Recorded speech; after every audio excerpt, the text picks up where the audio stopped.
Bismillahirrahmanirrahim. We are talking about oscillators, and now it's time to discuss phase shift oscillator. हम इसके नाम के बारे में बाद में डिस्कस करेंगे. सबसे पहले हमें पता होना चाहिए कि for an oscillator we need two things. One is that the amplifier, and second is that positive feedback. Positive feedback and amplifier are necessary for an oscillator. So positive feedback के लिए हमें एक फीडबैक नेटवर्क चाहिए, और amplifier आप कोई भी amplifier use कर सकते हैं. These two things are necessary for the operation of an oscillator. So first of all we will talk about phase shift oscillator. तो अगर हम फेज शिफ्ट ऑसिलेटर की बात करें तो एक ऐसा oscillator that need some phase shift to operate as an oscillator. तो लेट्स सपोज हमारे पास एक amplifier with gain A and such that Vi and Vout are related with gain A, and where A is equal to Vout over Vi. Also there is a phase shift between input and output. तो हम इसकी magnitude जो है gain की, this will be equal to Vout over Vi, या आप इसको यूं भी लिख सकते हैं Vout over Vi is equal to A mod, एक magnitude, and angle of A is equal to 180. Mean mean Vout over Vi is equal to minus A. This equation indicates that we have an amplifier that produce a output signal with gain A and a phase shift of 180 degree. So अब हमारे पास next है positive feedback. अब amplifier के लिए दो condition है. For an amplifier to operate as an oscillator there are two things. Amplifier with positive feedback, और इस पर एक कंडीशन है आपके पास कि here is amplifier, output, input and feedback from output to input, feedback gain B. तो आपके पास ये एक सर्किट होगा आउटपुट से इनपुट साइड पे, और यहाँ पे आपके पास VF feedback signal, input signal, amplifier gain. तो there are two conditions known as Barkhausen's condition, and one is that. एक ही कंडीशन, उसी के दो पार्ट हैं. जो पहली कंडीशन है, कंडीशन ये है कि A B must be equal to 1. A B must be equal to 1. इसको आप दो पार्ट में लिख सकते हैं. Mean magnitude of A and B must be equal to 1, and second आप इसको यूं लिख सकते हैं, phase of A and B must be equal to 0. अच्छा, अब तो इसमें यह है कि ए बी का जो फेज है वो 0 होना चाहिए, और अगर हम ए से लिखते हैं तो magnitude of A is equal to 1 over magnitude of B, and second phase of A B is equal to 0.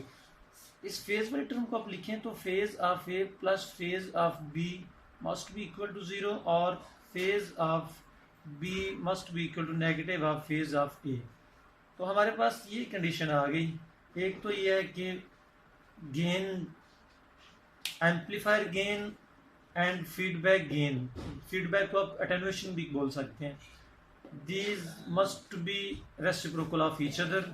And second ये है कि इन दोनों का जो फेज डिफरेंस है, फेज शिफ्ट है, वो भी 0 के इक्वल होना चाहिए, सम ऑफ. और अब ये है कि phase of B must be equal to negative of phase of A, so that total phase जो डिफरेंस है इस पूरे लूप में वो 0 के इक्वल आ जाएगा, और हमारी दोनों कंडीशन फुलफिल हो जाएंगी. अभी हमने बात की कि हमारे पास let we have a amplifier with gain minus A mean gain will be equal to A, and there will be a phase shift between input from input to output, and which is equal to 180. तो हमने एक circuit design करना है, feedback circuit, जिसकी gain जो है वो 1/a के इक्वल हो, और सेकंड इसका जो फेज शिफ्ट है वो -180 हो, सो डैट टोटल जो फेज शिफ्ट आपके पास वो 0 हो जाए। तो नेक्स्ट हम देखते हैं लेट कि हम ये 180 का फेज शिफ्ट कैसे अचीव कर सकते हैं।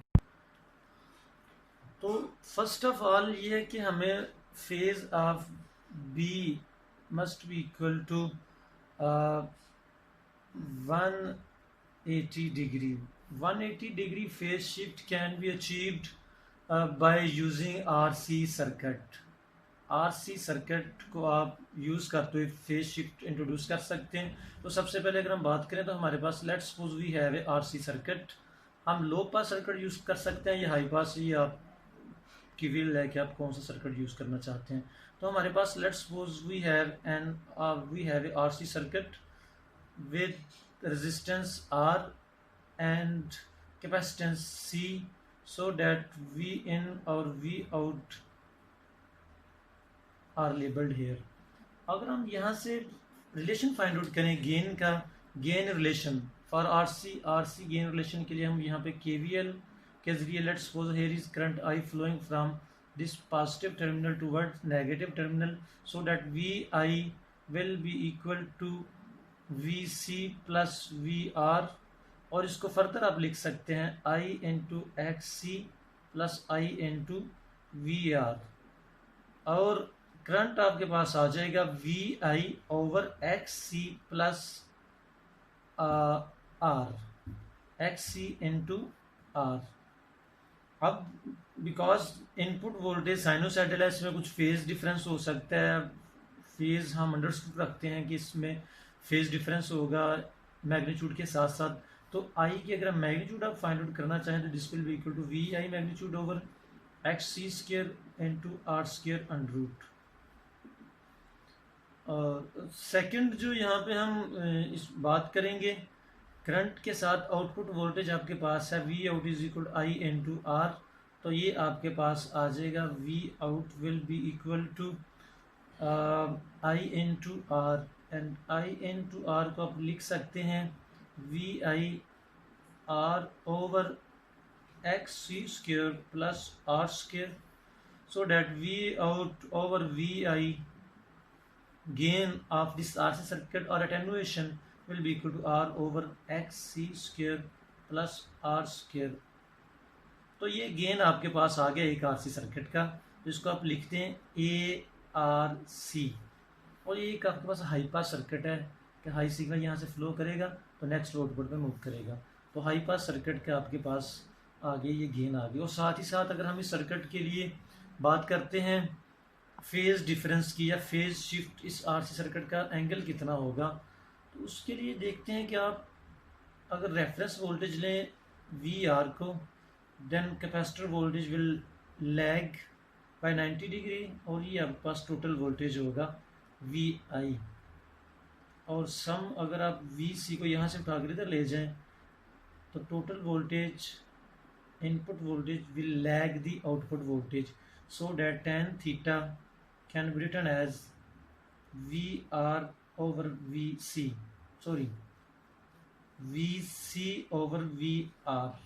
ये वी सी आपके पास इधर आ जाएगी ना, इसको यहाँ से आप इधर मूव करवा देंगे तो tan थीटा आपके पास आ जाएगा V C over V R, और V C over V R को आप लिखेंगे आई एक्स सी और आई इंटू आर, तो आई कैंसिल होने के बाद आपके पास आ जाएगा एक्स सी ओवर आर। तो ये आपके पास फेज डिफरेंस आ गया, गेन आ गया आरसी सर्किट की और फेज डिफरेंस आ गया आरसी सर्किट का।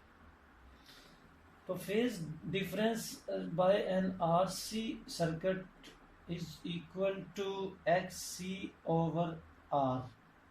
अब हम देखते हैं कि हम अगर फ्रीक्वेंसी को इंक्रीज करेंगे तो एक्स सी की वैल्यू डिक्रीज होगी और एंगल की वैल्यू की भी डिक्रीज होगी।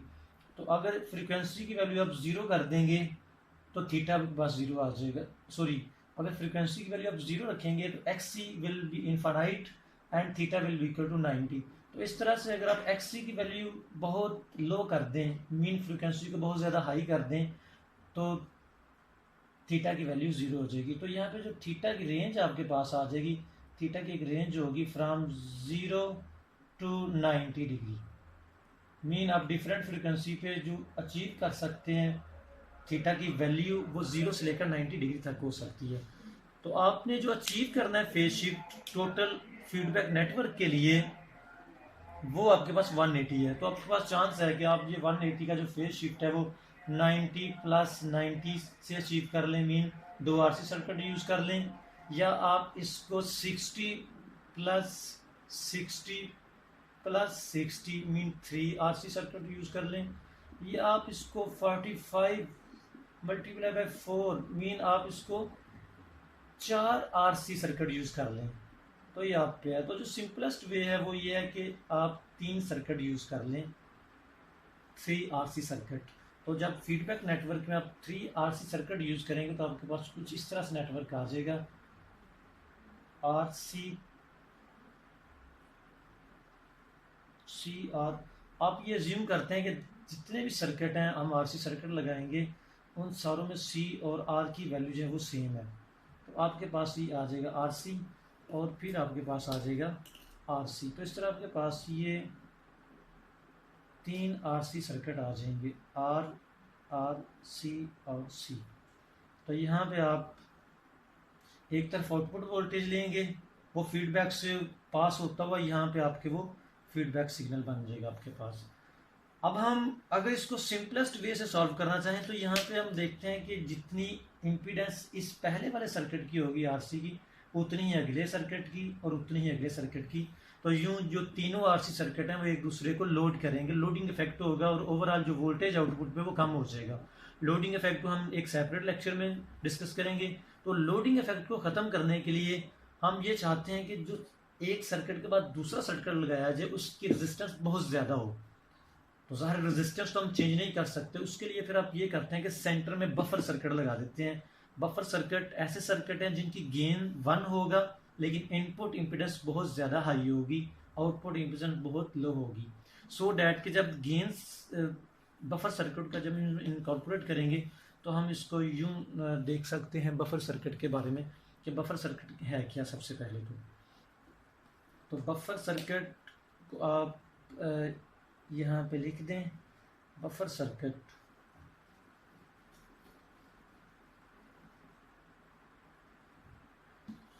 तो बफर सर्किट एक्चुअली आर दो circuit that have gain is equal to 1, phase shift is equal to 0, and also input resistance approaching to infinity very high, output resistance approaches to 0 very low। तो ये gain को effect नहीं करेंगे, phase को भी effect नहीं करेंगे, लेकिन यह कि इनपुट रेजिस्टेंस हाई होने की वजह से लोडिंग इफेक्ट को आप कैंसिल कर सकते हैं। तो हमारे पास जो नया फीडबैक सर्किट आपके पास आएगा this will be equal to first RC circuit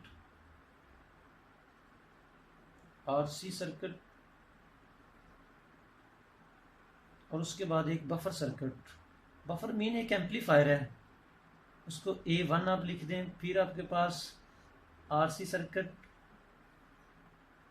उसके बाद फिर आप बफर लगा दें और फिर आपके पास एक आरसी सर्किट आ जाएगा। और यूं आपके पास ये आर सी और सी आपके पास अब लोडिंग इफेक्ट नहीं होगा। लेकिन देखिए कि gain A1 mean unity gain है इनका, तो ये गेन को इफेक्ट नहीं करेंगे। अब ओवरऑल जो गेन होगा इस पूरे सर्किट का, पूरे कॉम्बिनेशन का, this will be equal to gain of first RC into gain of A1 जो कि A1 के इक्वल है, next gain of second RC, next gain of A1 जो कि 1 के इक्वल है, next gain of third RC. Overall जो गेन यहाँ से होगा जिसको आप B लिख रहे हैं, B will be equal to gain of first RC into A1 into gain of second RC जो कि सेम है पहले आरसी के साथ, फिर A1 और फिर गेन ऑफ थर्ड आरसी। तो यूं आपके पास जो ओवरऑल गेन आ जाएगी वो ARC का क्यूब होगा। तो B की ये वैल्यू आपके पास आ गई है। और अब B के फेज की अगर हम बात करें, थीटा की फेज ऑफ B, तो हम 3 आरसी सर्किट यूज कर रहे हैं तो हम 60 प्लस 60 प्लस 60, तो इस तरह से 180 फेज शिफ्ट आपके पास आ जाएगा।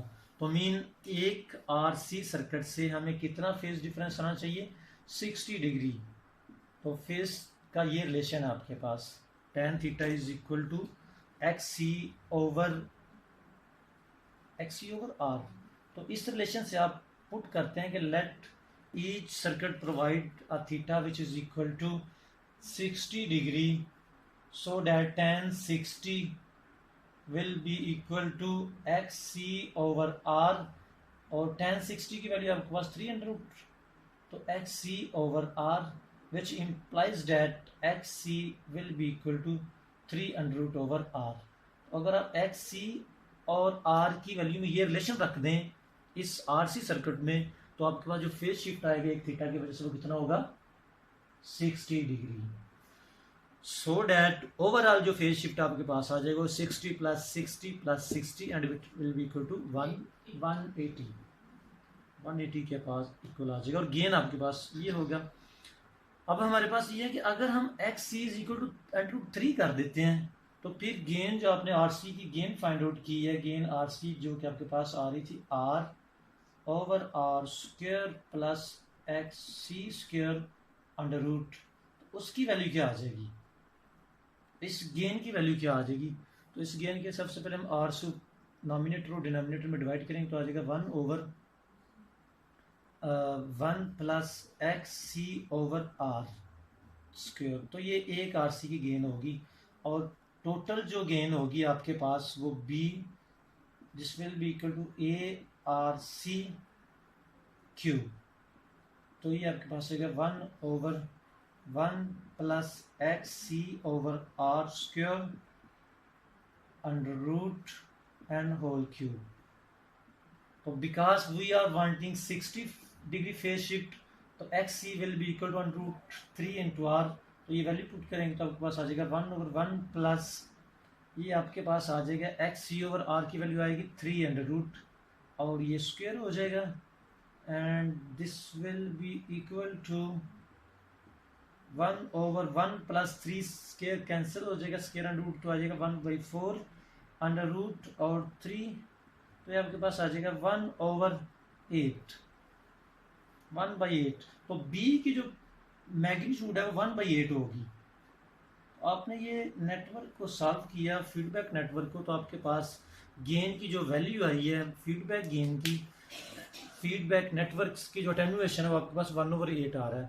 तो कंडीशन के अकॉर्डिंग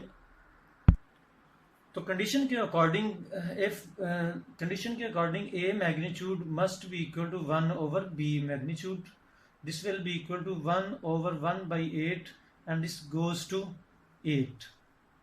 A की मैग्नीट्यूड और A का फेज जो है वो आपके पास 180 डिग्री होना चाहिए।